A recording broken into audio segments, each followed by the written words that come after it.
இந்த வீடியோவில் ரியல் நம்பர்ஸ்னால் என்ன, ரியல் நம்பர்ஸை எப்படி டிஃபைன் பண்ணுறதுன்னு தான் பார்க்க போகிறோம். ஸோ ஃபஸ்ட்டு டெஃபினிஷன் பார்த்துடலாம். The set of all real numbers is defined as the union of set of all rational numbers and the set of all irrational numbers.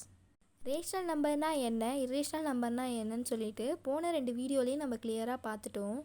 So the set of all rational நம்பர்ஸையும் the set of all irrational நம்பர்ஸையும் union பண்ணி கிடைக்கிற செட்டை தான் நம்ம the set of all real நம்பர்ஸ்ன்னு சொல்கிறோம். Rational numbers பற்றி பார்க்கும்போதே நேச்சுரல் நம்பர்னால் என்ன, ஹோல் நம்பர்னால் என்ன, இன்டீஜர்ஸ்னால் என்னன்னு பார்த்துருந்தோம். செட் ஆஃப் ஆல் நேச்சுரல் நம்பர்ஸை 1, 2, 3 அண்ட் ஸோ ஆன் சொல்லிட்டு பார்த்துருந்தோம். இந்த set of all natural number கூட 0ன்னு ஒரு நம்பர் சேர்த்து நம்மளுக்கு புதுசாக the set of all whole நம்பர்ஸ்ன்னு ஒரு செட்டு பார்த்துருந்தோம். இதுலேருந்து என்ன தெரியுதுன்னா, natural numbers is the subset of whole numbers. இந்த set of all whole numbers கூட நெகட்டிவ் நம்பர்ஸையும் சேர்த்து நம்ம செட் ஆஃப் ஆல் இன்டீஜர்ஸ்ன்னு ஒரு கான்செப்ட் பார்த்துருந்தோம். So the set of all whole numbers is the subset of integers. இன்டீஜர்ஸை ஃப்ராக்ஷன் ஃபார்மில் நம்ம ரெப்ரசன்ட் பண்ணோன்னா அதெல்லாம் ரேஷனல் நம்பர்ஸ்ன்னு பார்த்துருந்தோம். ஸோ 1ன்ற இன்டீஜரை நம்மளால் 1/1ன்னு எழுத முடியும். 1/1ன்றது ஒரு ஃப்ராக்ஷன். ஸோ 1 ஒரு ரேஷனல் நம்பர் தான். அதே மாதிரி 4ஐயும் நம்ம 4/1ன்னு எழுத முடியும்.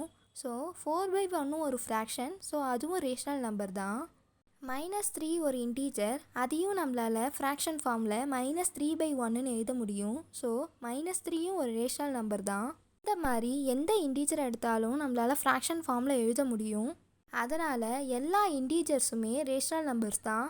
So the set of all integers is the subset of rational numbers. So இதில் நம்ம என்ன பார்த்துருக்கோன்னா, n is the subset of w, then w is the subset of z and z is the subset of q. அதாவது rational நம்பர்ஸ்குள்ளே natural numbers, whole numbers, integers எல்லாமே இருக்குது. Rational நம்பர்ஸ்க்கு அப்புறம் irrational நம்பர்ஸ்ன்னு சொல்லிட்டு நம்ம பார்த்துருந்தோம்.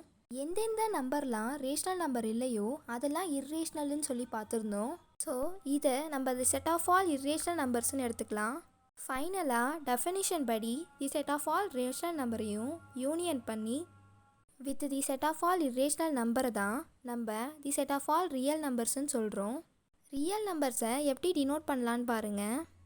தி set of all real numbers is denoted by r. So இப்போ real நம்பர்ஸை பற்றி பார்த்துட்டோம். இப்போ ரியல் லைன்னா என்னன்னு பார்க்கலாம். ஒரு லைன் எடுத்துக்கோங்க. அந்த லைனில் எனி பாயிண்ட் ஓ சென்டராக வச்சு ஓக்கு லெஃப்டில்